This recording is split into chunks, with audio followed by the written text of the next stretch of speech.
Hello and welcome to Rams Revealed. I'm your host, JB Long, and it feels like we're getting closer to football season, doesn't it? Significant progress this week from the NFL and the NFLPA. Hopefully more to come. And we're also rooting for our friends and colleagues and peers in the NBA and Major League Baseball and the NHL, all the entities that are striving to create a safe environment for competition. Hopefully there's some real sports synergy and momentum and best practices we're all learning and adopting. Our guest today is Austin Blythe, who was drafted out of Iowa by the Indianapolis Colts, but waived after his rookie year. And so he joined the Rams in 2017 as a versatile backup on the interior of the offensive line. And by 2018, he had taken advantage of an opportunity to replace Jamon Brown at right guard. And that was a starting job he never relinquished on the way to an NFC Championship. As our audience knows, though, 2019 was a painful reminder that the continuity the Rams enjoyed along their offensive line for multiple seasons was a rare exception to life in the NFL. And playing through bumps and bruises himself, Blythe had to bounce from right guard to left and eventually took over at center, where Brian Allen was lost for the back half of the schedule. Blythe was an unrestricted free agent this offseason, but chose to re-sign with Los Angeles in March, presumably to be their starting center. And we'll talk quite a bit about how his versatility has helped him build an NFL career. But in 2020, it seems he's got a very specific task in front of him. So there are many places we could begin our conversation with Austin, but let's start in the here and now before we rewind for some of the backstory. Austin, thanks for being with us. I hope you and your family have found some silver linings, I guess, in this challenging time to be both a parent and a professional. How have you navigated the last few months? There have been many silver linings, as you mentioned. It's been awesome. Sally was born at the end of January, about a month after the season ended.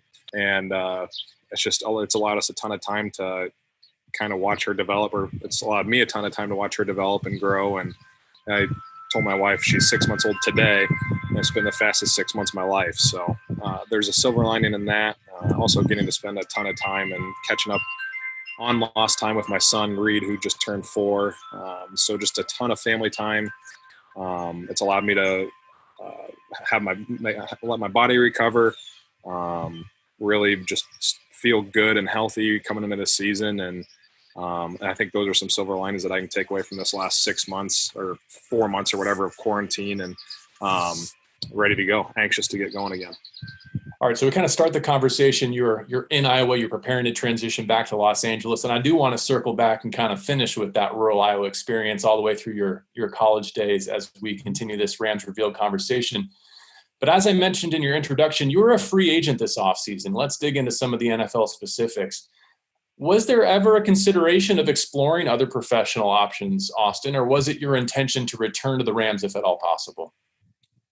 Yeah, I think it was definitely my intention to try and return to the Rams. But at the same time, I think in any profession, whether it be football, you're in the corporate world, whatever it is, you're going to look for options that may be better than the ones that are presented to you in your your current job, current position.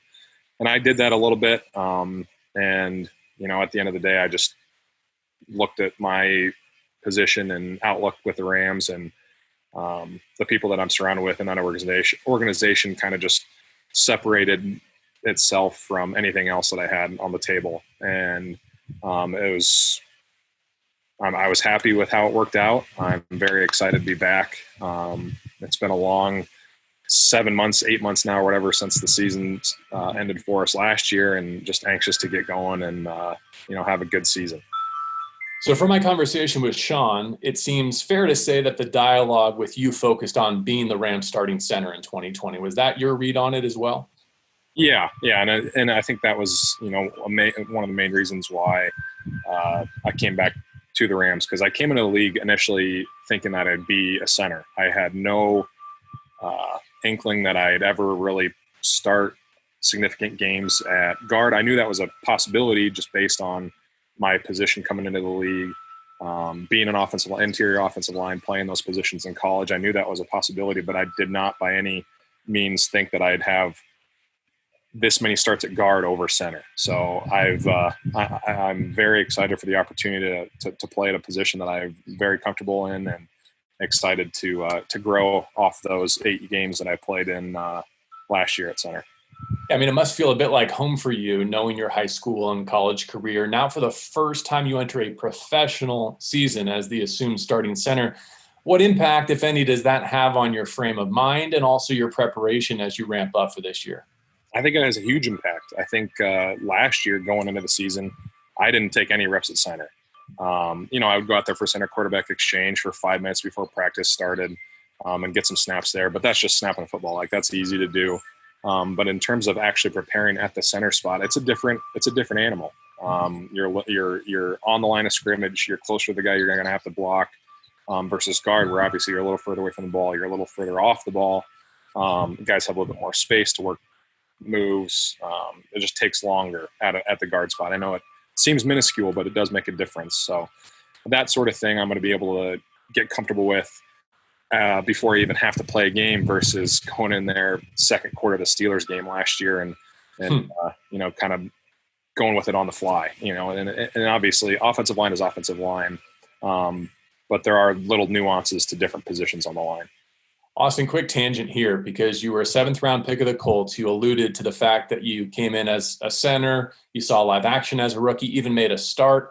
But then you were waived after just one season. What were your thoughts, if you can remember, at that point? Did you believe that there was still a clear path to making a career in the league, or were you concerned that it might be a one-and-done situation? Yeah, I did not think there was a clear path. I always told myself before I even got into the league, preparing for the draft and stuff like that, post-college career, I always told myself and Kylie, my wife, if I was going to be a guy that bounced around from team to team, got cut here and there, was up again, off, down again on the active roster, the practice squad, if I had that sort of path in NFL, I wasn't going to do it for very long, because that's just not the life I wanted to live, and especially with having Reed right before my rookie training camp in 2016. I just didn't want that for us. So that happened, and I was left wondering, what is going to happen now? Los Angeles was a team that if I got to free agency in the draft in 2016, that I had an opportunity to go out and play for. And we quickly crossed it off the list because it just moved from St. Louis to LA. Just a logistical nightmare. Didn't know where they were going to practice, play, all this sort of stuff, right? So I was just like, nope, not going there. So when I got cut, we said the same things, still kind of, they're still transitioning from St. Louis to LA. It's halfway across the country. Our families are really important to us. It's going to be harder for them to travel out there and visit. And lo and behold, we got the call to go out to LA, and we both kind of just taken aback, kind of like the rug pulled out of us feeling, kind of. And I remember Kylie bawling. So I got picked up. I had to go out that same day, get on a flight 5 hours later to go out after I realized that I got picked up. So Kylie's crying. It's our anniversary. We're having a good day. And I just remember telling her, I was like, I need you with me in this if I'm going to do this. And the rest is history. I've had a great career so far and anxious to continue it in LA. Well, I'm happy it's worked out for you professionally, and even more poignant that it's been a comfortable place for your family as well to be a part of the Rams organization. Yeah, it's like a 80 from what we anticipated. Oh, I can only imagine. In fact, I was going to ask you later, but I'll just kind of put it in here. Coming from Williamsburg, Iowa, which is, by census a town of about 3,000 people, yep, out to the greater Los Angeles area, what's one thing that you love about and prefer in Iowa, and one thing that maybe you've come to really enjoy about Southern California? The one thing that I think we really enjoy about Williamsburg is just the total community feel of this town. There's been countless examples just in the last couple of years that I can name off the top of my head where you really just appreciate where we come from. We grew up in Williamsburg, so we've always wanted to settle down here, but you just appreciate how at home you feel. The people in Williamsburg are great. It's a community that pulls together for other families that need help. And then you go out to a place like Thousand Oaks or Los Angeles, and it's very nice to have things to do for your kids. Very nice to go out to a good restaurant that's 5 minutes away versus 5 versus 25 minutes isn't that big of a deal. When you're talking about having a babysitter, kids, all that stuff, it is a big deal. So having that stuff close, like I mentioned, stuff for kids. Reed loves Chuck E. Cheese. He loves Dojo Boom, that trampoline park there, movie theaters 5 minutes away. So that sort of stuff is nice. But to us, you just can't beat the small town feel of where we're from in Williamsburg. I spent the better part of 2 years in Iowa in the Quad Cities, Austin, and the summers there are pretty special. I mean, yeah. pretty unique, and it's not at all what the stereotypes that I'm sure you've heard your whole life make it out to be. Yep. You get a hard time from guys. It's like, why in the world do you want to live there? It's like, I don't know, until you experience it, you just don't. You can't explain it to people. And you married your high school coach's daughter, which sounds like Friday Night Lights, but I'm sure you've only heard that about 2,000 times. Yeah, it's interesting. We didn't actually start dating until we went off to college, though. So it was all kosher in high school with the high school football coach. And if my research is correct, you're now in business with your father-in-law. Can you tell us about Legacy Acres? Yeah, that's been a really fun adventure. So 2.5 years ago, he approached me and was like, hey, I've been working out there for 20, 25 years, and the guy that owns it is getting older. His sons don't want to keep it going, and he's looking to sell. So, and growing up an outdoors guy, hunting, fishing, doing whatever outdoors, I was like, wow, something that I can look forward to after football, kind of have a plan made for me, kind of just fell into my lap. And something that we've kind of hit the ground running with, going into year 3 now, starting to build a lodge, kind of doing some of the things that we talked about doing post-football, but with how it's going out there now, it's been really good, really successful. So, he kind of holds down the fort back here, and I'm anxious to have a plan, or excited to have a plan post-football, because a lot of guys don't have that. So it sounds like your clientele, instead of organizing maybe a group golf outing or weekend, would engage in a kind of a hosted hunting experience. Do I have that description correct, more or less? Exactly. Yeah. So guys can come out and, they say, we want to stay for, 3 nights, 4 days hunt. And we put out birds for them, and they go out and have a good time, and hopefully tell other people about us, and we get more business that way. So it's a fun deal if you're into hunting. Have any Rams come out yet? Not yet. I've had a lot of past Iowa teammates come out and have some outings, but no Rams players. I'm working on it. Well, I'm almost glad, because now I can ask, who do you think is the best shot on your team? Like, if you were drafting a group to come out to Iowa, who would be your number 1 draft pick? Oh man, if you asked me a couple of years ago, it'd be John Sullivan. I know he does hunting now. I think Rob Havenstein would be good. He's spent a lot of time in the Midwest. I know he's not from the Midwest, but spent a lot of time in Wisconsin. David Edwards would be another good one, I think. And I don't know. I think that I feel like any offensive lineman, you stick them into something they haven't done before, they'll learn quickly and be good at it. I'm afraid to ask, but how about the worst? Who would you not want to be stuck with? Oh man, that's a good question. Shoot. I don't know. I feel like I want to say Colone. I just feel like, from California, hasn't probably spent a lot of time on a field, not a lot of time around guns. So I feel like I'd peg him as the worst, but maybe something to discuss when you all get back together for training camp. And I do want to get back to John Sullivan and the Rams, but since we've kind of gone down this pathway, while we're still in the Iowa frame of mind, while you were in Iowa City, George Kittle was one of your teammates. I wonder how you would describe your relationship with arguably the best player on your biggest rival now professionally. Yeah, George is always I feel like what you see is what you get with George. He's not a guy that is going to fake anything. It's just who he is. He's a goofball. He loves having fun. And I think that's the way he plays, and I think that's why he's a good football player. He doesn't take it too seriously.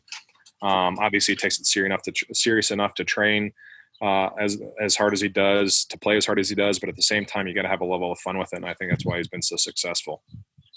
Well, I hope you and George get to battle on the field for many years to come in Los Angeles and San Francisco.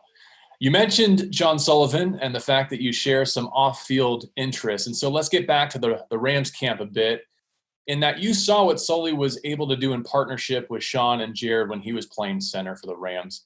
How do you think you were able to manage those responsibilities at the end of last season, and how can you build off that in 2020? Yeah, I think John, I think being able to play next to him, not only watch him play the first year I got there, but to be able to play with him the following year and just to see how he prepared, how he saw things, how he analyzes things, processes things, really helped me just kind of seamlessly step into that role last year. In meetings, I just had a knack for doing it all the way back at Iowa. So I just kind of continued doing that in the NFL and is kind of making sure I knew all the responsibilities and assignments of those three spots on the interior offensive line. And that was no different last year. The first 8 games, obviously I played guard, and I would always know the center plan, know the checks, know the looks, know everything that a center would need to know in case something did happen, like it did, that I would be able to move over and there'd be no hiccups, no speed bumps, nothing, and Jared would feel comfortable. So I think I learned a lot from John, and I think that's one of the main reasons why I was able to do to move over seamlessly last year. Speaking of Jared feeling comfortable, what about the point that, look, he's going into year 5, 4th season in Sean's system. He's a smart guy. Shouldn't he kind of be taking more of the reins at this point? That's kind of an outside-in commentary. What does it look like from the inside out? Yeah, I think that's what's special about having centers that can see that stuff, is that it kind of takes some of the pressure off of him from having to know all that stuff. Or not, I shouldn't say know all that stuff, but spearhead all that stuff and make the checks and have to be perfect, 100% perfect in those scenarios and those protocols. I think having a center that can do that just allows him to play the game as it's supposed to from the quarterback position. And, I think he does know that stuff, but again, it's just nice to have 2 people to have those, to share those responsibilities, kind of like for both of us. Yeah. It sounds like you're freeing up his bandwidth for other concerns. Exactly. All right. So this next question is kind of just a different way of asking, how weird is it going to be to play in an empty stadium? But I'm kind of tired of that question, quite frankly, and those answers. But I think I can say with a high degree of confidence, Austin, you won't need to put in much work into like a silent count this year. It's probably like not at the top of the to-do list. Can you give us a sense, especially for road games, what impact that will have at the line of scrimmage? It's going to be huge. I think obviously teams are better with cadence, pre-snap penalties, checks, motions, everything that goes into pre-snap football will be essentially the same everywhere. Doesn't matter where you're playing, road and home, anywhere, neutral site, anything. My interest would be to see if the NFL would allow a certain noise level from opposing stadiums.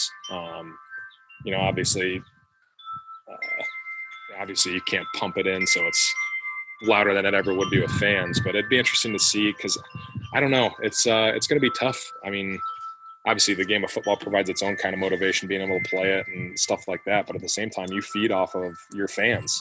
And it'll be interesting to see how the dynamic changes a little bit.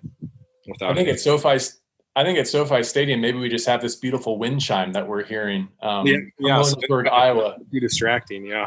I could take it down if you need to.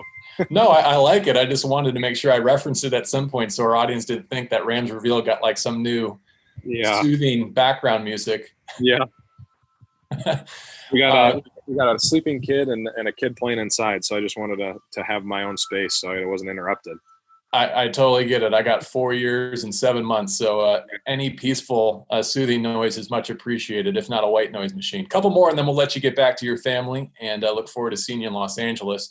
The Rams candidates, Austin, at guard next to you, I think are pretty intriguing, whether it's Austin Corbett, David Edwards, perhaps Bobby Evans, Joe Noteboom coming off an injury. What are you looking for in terms of the men on either shoulder, having played their role at this level yourself? As far as what I'm looking for, I mean, that's at this point, everybody's capable. I know what those guys bring to the table.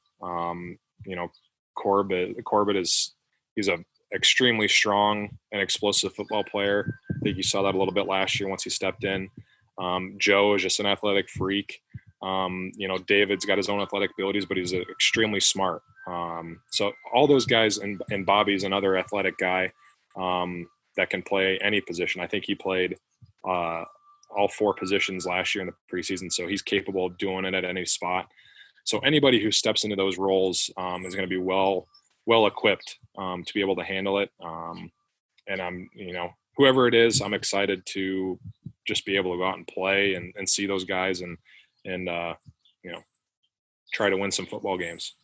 Knowing that position group hasn't been on the field together since December and without the benefit of joint sessions or preseason games, what would your ideal training camp look like in terms of getting in sync with the starting 5? I think being on the field as much as we can together, walking through plays, running through plays, whenever that is allowed to happen. In the meeting rooms, having an open dialogue. And I think that's something that Coach Cromer does an awesome job of is just allowing guys to speak if they have a question, comment on things, and just, again, having an open dialogue and getting questions answered. So people, once we get out there, whoever it is, it's seamless. Guys know what to do. Guys know what the terminology is. And again, just super excited to get going and start working together again. Well, safe travels back to Los Angeles. I hope your family can join you and that the logistics work out before too much longer. But I understand that you've got a great setup there in Williamsburg, Iowa, too. And we're happy for you and happy for that. Thanks for your time, Austin. Appreciate it, JB. To our audience, before you get on with your day, we would love it if you took a moment now to let us know that you're listening. Please rate us, leave a review, especially if you're listening on Apple Podcasts. Those are quite helpful. And also subscribe so that you can be notified when the next episode is available as we ramp up through training camp and into the season ahead. For Austin Blythe, Matt Israel, Jory Hirsch, Travis Langer, I'm JB Long, and this is Rams Revealed.